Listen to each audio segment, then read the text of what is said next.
Hi guys, welcome back to my channel. So இன்றைக்கி நம்ம சேனலில் ஒரு இன்வெஸ்ட்மெண்ட் பிளான் பற்றி தான் பார்க்க போகிறோம். ஒரு நல்ல ரிட்டர்ன்ஸ், அதுவும் இல்லாமல் ரிஸ்க் ஃப்ரீ ஆப்ஷனுடைய ஒரு நல்ல இன்வெஸ்ட்மெண்ட் பற்றி தான் இன்றைக்கி பார்க்க போகிறோம். ஸோ அது என்னென்னு பார்த்தீங்கன்னா பிபிஎஃப். அதை பற்றின டீட்டெயில்ஸ் A to Z வரைக்கும் இந்த வீடியோவில் நம்ம பார்க்கலாம். வாங்க வீடியோக்குள்ளே போகலாம். பிபிஎஃப்னா ஃபஸ்ட்டு என்னன்றதை பார்க்கலாம். பப்ளிக் ப்ராவிடென்ட் ஃபண்ட், இதுதான் பிபிஎஃப், கவர்மெண்ட்டோட ஒரு இன்வெஸ்ட்மெண்ட் ஸ்கீமு. இது பார்த்தீங்கன்னா லாக்இன் பீரியட் 15 இயர்ஸ் இருக்குது. ஸோ இதில் நம்ம நம்பி இன்வெஸ்ட் பண்ணலாம். யார் எல்லாமே பிபிஎஃப் அக்கௌண்ட் ஓப்பன் பண்ணலாம் அப்படின்றத ஃபஸ்ட்டு பார்க்கலாம். ஸோ இந்தியன் சிட்டிசன்ஸ் யார் வேணும்னாலுமே பிபிஎஃப் அக்கௌண்ட் ஓப்பன் பண்ணலாம். என்ஆர்ஐஸ் இதுக்கு அப்ளை பண்ண முடியாது.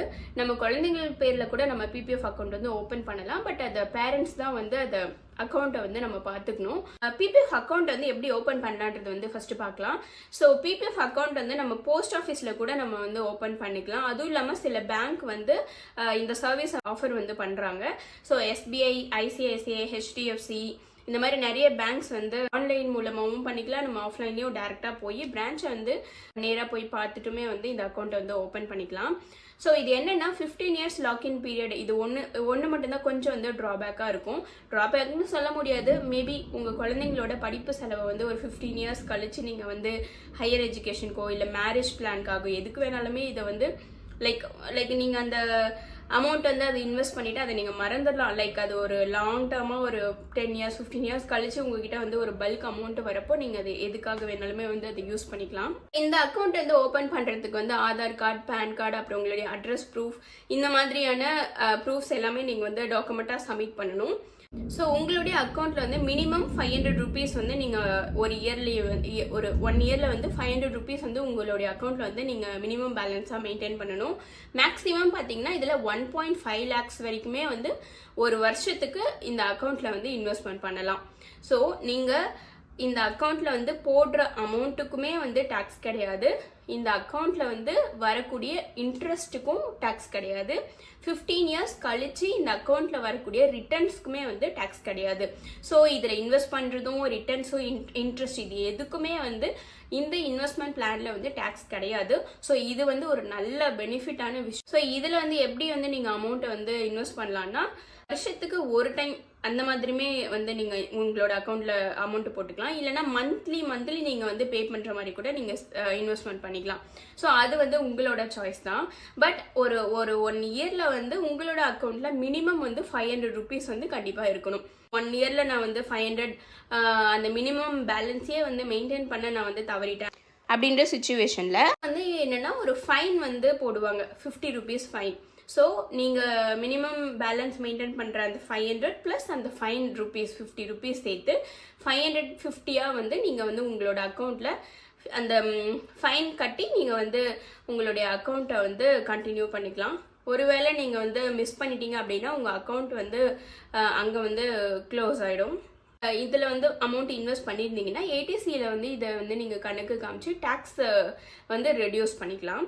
இதோட இன்ட்ரெஸ்ட் ரேட் எவ்வளோன்னு பார்த்தீங்கன்னா 7.1%. இதில் இன்னொரு பெனிஃபிட் என்னென்னா இதில் நீங்கள் இன்வெஸ்ட் பண்ணுற அமௌண்ட் எல்லாமே காம்பவுண்ட் இன்ட்ரெஸ்ட்னு கேள்விப்பட்டிருப்பீங்க. என்னென்னா இப்போ நீங்கள் 1 இயரில் 10,000 நீங்கள் இன்வெஸ்ட் பண்ணியிருக்கீங்க. அந்த இயர் எண்டில் அந்த 10,000க்குன்னு சொல்லிட்டு 7.1% கால்குலேட் பண்ணி அந்த இன்ட்ரெஸ்ட்டுமே அந்த பிரின்சிபல் அமௌண்ட்டோட ஆட் ஆகிடும். ஸோ நெக்ஸ்ட் இயர் அந்த வருஷத்துக்கான இன்ட்ரெஸ்ட் கால்குலேட் பண்ணுறப்போ என்னன்னா வெறும் 10,000 மட்டும் ஆட் ஆகாது. அந்த 10,000ஓட ஃபர்ஸ்ட் இயர்ல ஆட் ஆன அந்த இன்ட்ரெஸ்ட் ரேட்டுமே ஆட் ஆகி டோட்டலாக அதை பிரின்சிபல் அமௌண்ட்டாக வச்சு தான் செகண்ட் இயருக்கு டோட்டலாக அந்த இன்ட்ரெஸ்ட் கால்குலேட் பண்ணுவாங்க. ஸோ இந்த மாதிரி காம்பவுண்டடாக தான் உங்களுடைய இன்வெஸ்ட்மெண்ட் பண்ண அமௌண்ட் ஆட் ஆகி கடைசியில் உங்களுக்கு ரிட்டர்ன்ஸ் வரும். ஸோ நீங்கள் இயர்லி 30,000 இன்வெஸ்ட் பண்ணிங்கன்னா 15 இயர்ஸ் கழிச்சு 8,13,000 உங்கள் கையில் கிடைக்கும். ஸோ நீங்கள் டோட்டலாக இன்வெஸ்ட் பண்ணியிருக்கிற அமௌண்ட் பார்த்தீங்கன்னா 4,50,000. ஸோ ரொம்ப சில ஸ்கீம்ஸ் மட்டும்தான் இந்த மாதிரி காம்பவுண்ட் இன்ட்ரெஸ்ட்டை பண்ணுவாங்க. அதில் one of the important scheme PP. After 7 இயர்ஸ்க்கு அப்புறமா உங்களுக்கு பார்ஷியல் வித்ட்ரா பண்ணுற ஆப்ஷனுமே இதில் இருக்குது. லைக் ஆஃப்டர் 7 இயர்ஸ்க்கு அப்புறம் உங்களுக்கு ஏதாவது அமௌண்ட் தேவைப்படுது அப்படின்னா லைக் உங்கள் அக்கௌண்ட்டில் எவ்வளோ பேலன்ஸ் இருக்கோ அந்த பேலன்ஸ்லேருந்து ஒரு பாதி அமௌண்ட்டை நீங்கள் ரிட்ரைவ் பண்ணி எடுத்துக்கலாம். அந்த மாதிரி ஆப்ஷனுமே இதில் இருக்குது. இதில் லோன் எடுக்கக்கூடிய ஆப்ஷனுமே இருக்கு. ஆஃப்டர் 3 இயர்ஸ் கழிச்சு உங்க அக்கௌண்ட்ல எவ்வளவு பேலன்ஸ் இருக்கோ அதுல இருந்து 25% உங்களுக்கு லோனா எடுத்துக்கிற ஆப்ஷன் இதுல இருக்கு. ஸோ அந்த லோன் எடுத்துக்கிற பீரியட் வந்து எப்போ வந்து ஆப்ஷன் கொடுத்துருக்காங்கன்னா after 3 years before 6 years. So அந்த 3 to 6 இயர்ஸ் இந்த கேப்பில் மட்டும்தான் உங்களால் வந்து லோன் எடுத்துக்க முடியும். அதுவுமே எவ்வளோன்னு பார்த்தீங்கன்னா உங்கள் அக்கௌண்ட்டில் இருக்கிற பேலன்ஸ்லேருந்து 25% மட்டும் உங்களால் வந்து லோன் எடுத்துக்க முடியும். ஸோ இதோட ரீபேமெண்ட் வந்து பார்த்தீங்கன்னா 36 months. ஸோ நீங்கள் எப்போ லோன் எடுத்தீங்களோ அதுலேருந்து 36 monthsக்குள்ளே வந்து நீங்கள் எடுத்த லோனை வந்து திரும்பியும் வந்து பே பண்ணுற மாதிரி இருக்கும். ஸோ இந்த லோன் எடுக்கிற அமௌண்ட்டுக்கு எவ்வளோ இன்ட்ரெஸ்ட் போடுறாங்கன்னா பிபிஎஃபோட இன்ட்ரெஸ்ட் ரேட் வந்து இப்போ இருக்கிறது 7.1 + 1. ஸோ டோட்டலாக பார்த்தீங்கன்னா 8.1. ஸோ நீங்கள் எடுக்கிற லோன் அமௌண்ட்டுக்கு இன்ட்ரெஸ்ட் ரேட் எவ்வளோன்னு பார்த்தீங்கன்னா 8.1 வந்து அப்ளை பண்ணுவாங்க. ஸோ இதில் வந்து 15 இயர்ஸ்க்கு முன்னாடியே உங்களுக்கு அமௌண்ட் தேவைப்படுது, நான் வந்து ஏர்லியாக வந்து இந்த அக்கௌண்ட் வந்து க்ளோஸ் பண்ணணும், எனக்கு அமௌண்ட் வேணும் அந்த மாதிரி நினச்சிங்கன்னா ஒரு சில கண்டிஷன்ஸ் வந்து இருக்குது. ஸோ இந்த மாதிரி சினாரியோவில் மட்டும்தான் உங்களால் வந்து உங்களுடைய அக்கௌண்ட் வந்து ஏர்லியாக க்ளோஸ் பண்ண முடியும். என்னென்னு பார்த்தீங்கன்னா அக்கௌண்ட் ஹோல்டருக்கோ இல்லை உங்கள் ஸ்பவுஸ்க்கோ வந்து ரொம்ப வந்து உடல்நல சரியில்லை, ரொம்ப அர்ஜென்ட்டாக வந்து அமௌண்ட் தேவைப்படுது, அந்த மாதிரி நிலையில வந்து நீங்கள் எடுத்துக்கலாம். அப்படி இல்லைன்னா வந்து குழந்தைங்களோட ஹையர் எஜுகேஷன் அமௌண்ட் தேவைப்படுது, இந்த மாதிரி வந்து ஒரு இக்கட்டான சூழ்நிலையில தான் வந்து உங்களுக்கு வந்து லைக் ஏர்லி க்ளோஷர் வந்து இதில் வந்து ஆப்ஷன் கொடுத்துருக்காங்க. ஸோ அதுக்குமே வந்து நீங்கள் என்னென்ன டாக்குமெண்ட்ஸ்லாம் தேவைப்படுதோ அது எல்லாமே நீங்கள் வந்து சப்மிட் பண்ணி தான் இது வாங்குற மாதிரி இருக்கும். நீங்கள் அந்த மாதிரி ஏர்லி க்ளோஷராக நீங்கள் வந்து உங்கள் அக்கௌண்ட்டை வந்து க்ளோஸ் பண்ணணும்னு நினச்சிங்கன்னா அதில் உங்களோட டோட்டல் இன்ட்ரெஸ்ட் ரேட் வந்து கரண்ட்லி வந்து 7.1, அதிலிருந்து 1 மைனஸ் பண்ணிடுவாங்க. ஸோ 6.1% தான் வந்து உங்களுடைய பிபிஎஃப் அக்கௌண்ட்டோட இன்வெஸ்ட்மெண்ட், டோட்டல் இன்வெஸ்ட்மெண்ட்டுக்கு அவங்க ரிட்டர்ன்ஸ் கொடுக்குற இன்ட்ரெஸ்ட் ரேட் வந்து 6.1 வந்து மாறிடும். ஸோ இது வந்து ஒன்லி ஃபார் ஏர்லி க்ளோஷருக்கு மட்டும்தான். ஒருவேளை வந்து 15 இயர்ஸ்க்கு அப்புறமும் எனக்கு இந்த அமௌண்ட் இப்போதைக்கு தேவைப்படலை, நான் இன்னுமே கொஞ்சம் வந்து எக்ஸ்டெண்ட் பண்ண விருப்பப்படுறேன்னு ஆசைப்பட்டீங்கன்னா அதுக்குமே வந்து ஒரு ஆப்ஷன் கொடுத்துருக்காங்க. 15 இயர்ஸ்க்கு அப்புறம் ஒரு 5 இயர்ஸ் வரைக்கும் நீங்கள் அந்த அமௌண்ட்டை வந்து நீங்கள் பிபிஎஃப் அக்கௌண்ட்டில் வந்து எக்ஸ்டெண்ட் பண்ணிக்கலாம். ஸோ 15 இயர்ஸ்க்கு அப்புறமும் ஒரு பல்க் அமௌண்ட் உங்கள் அக்கௌண்ட்டில் இருக்கும்.